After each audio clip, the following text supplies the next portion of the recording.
Growing up, my family moved a lot. My dad worked for a small construction company building small hospitals in small towns. So we ended up moving to various exotic locales like St. Clairsville, Ohio, and Carrollton, Georgia. I got used to it, but the problem was making friends. If when I moved in the middle of the school year, it was much easier because I'd show up in class and I'd be the center of all the attention. But when we moved in the summer, it was harder. It might be months before I actually met any new kids. And then at the first day of class, I would just be one of the many things that was new that term. In 1972, my family moved to Statesboro, Georgia, in the summer. Now, I enjoyed that summer fishing with my brother and learning how to gig frogs, but by the time fall came around, I was ready to go to school and make some friends.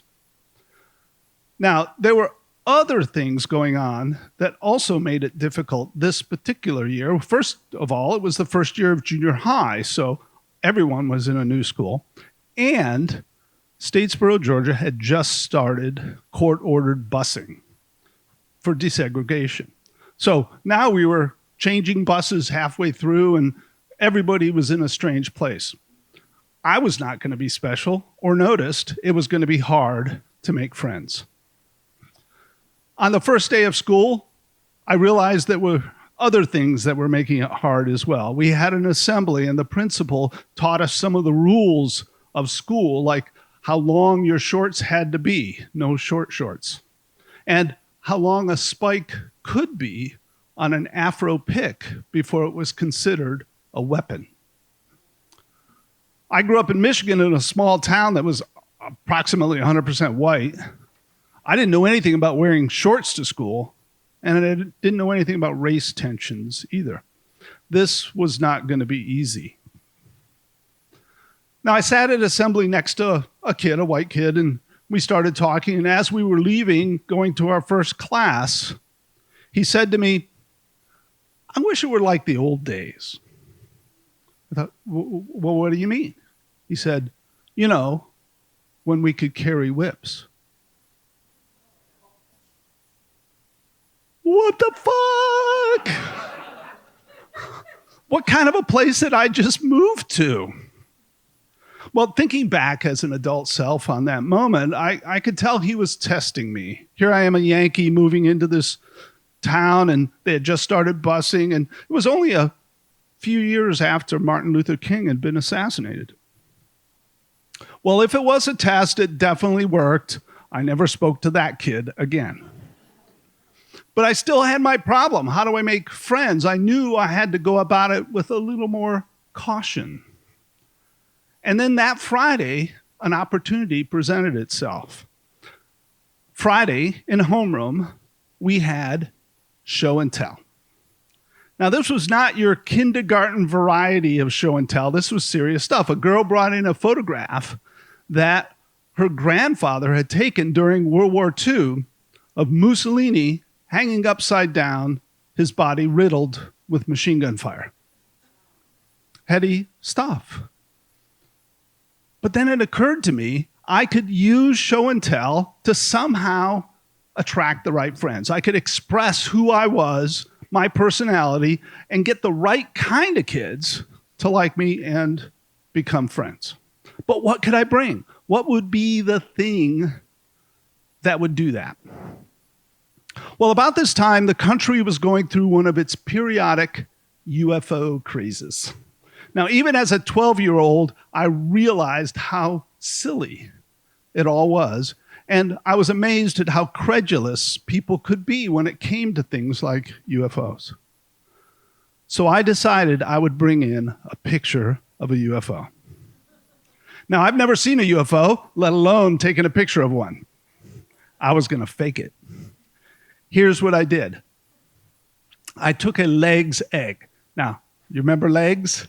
The pantyhose brand that came in these white plastic eggs. It happened to be my mom's brand at the time. So I got a bottom of a Legs egg and I glued it to the top of a Frisbee. I covered the whole thing with tinfoil. Around the rim, I put little squares of red reflecting tape like little windows. I took this model and I hung it with black thread from the open garage door. I took a flashlight and shined up to make a little glow at the bottom. And then borrowing my parents' Polaroid camera, positioning it just right, I took the picture of this model as if it were floating over the pine trees in our backyard on a starry Georgia night.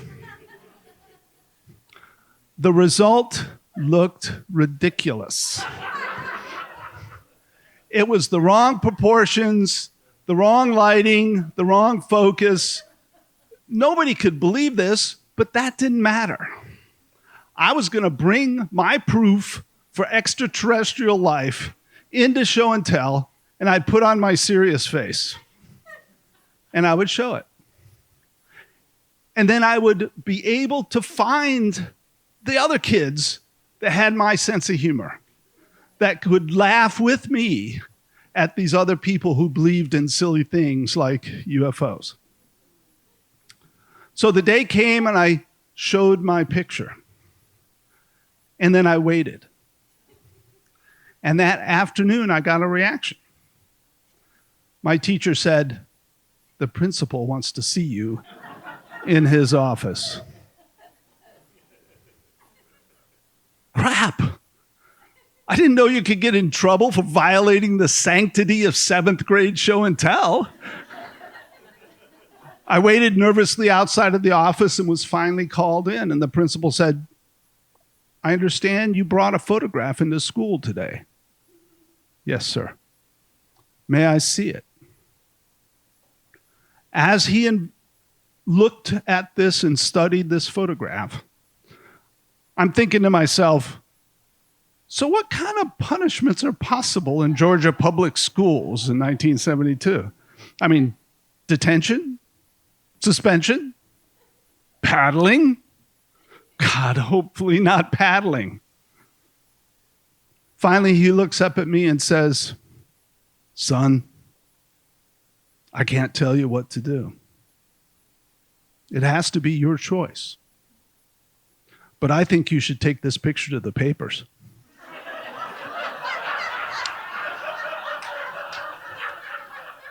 It's important.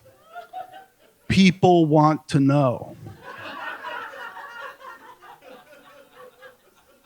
My eyes were wide and I sat very, very still.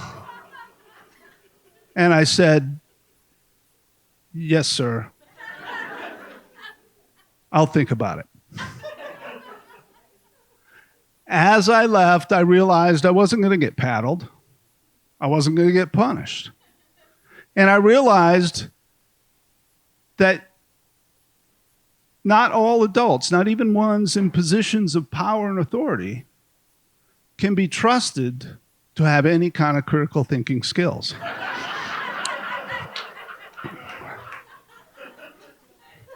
My UFO experiment had failed. Apparently, my sense of humor was a little too subtle for Statesboro, Georgia. I ended up solving my friend problem by joining the band. I learned to play the saxophone, and it turns out that band nerds are really kind of nice kids. And the band was mostly black, which I enjoyed because I was a little bit afraid of white kids at this point. A year later, we moved back to Michigan, and 2 years after that, we made the final move to Texas. I became much better at making friends, and I learned a lesson. UFO is best when it means uncover friends organically. Thank you.